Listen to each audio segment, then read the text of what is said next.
Sige. Pintura na po. Hindi na magdali. Dapat imo na i-fill ang kanang mga kananaang mga bakante nga parts.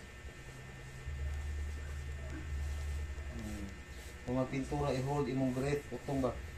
Ano para stable imong hand. Para ma-stabilize imong kamot ba? Sige.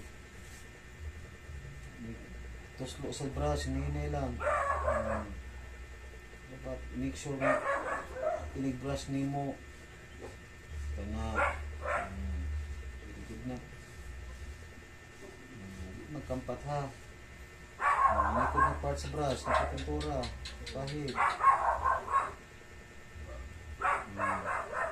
Utong, basta magpintura, utong, arong dili makampat. O, careful ka ng mga edges, ano, kaya makampat na, klaro kayo na.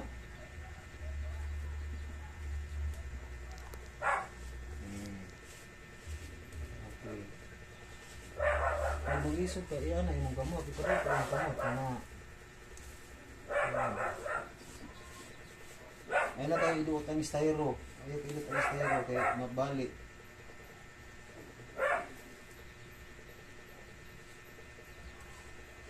Basta mo na, pwede rin ka katanginana. Katanginana ba? Katanginana ba dia? Nasa dia nga part, pwede rin ka mag-inana dia. Inana. Tapos mo ka dia. Pwede rin mong inana dia.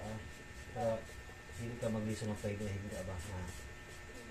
Ikaw lagi ka magarap pa.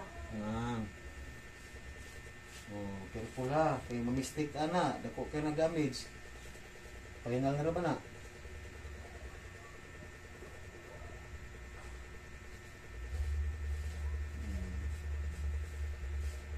Okay, ano na po sweldo. Ano ba tayo CB sa hati? Tara ba ka mag-ukap sa mga kansiya?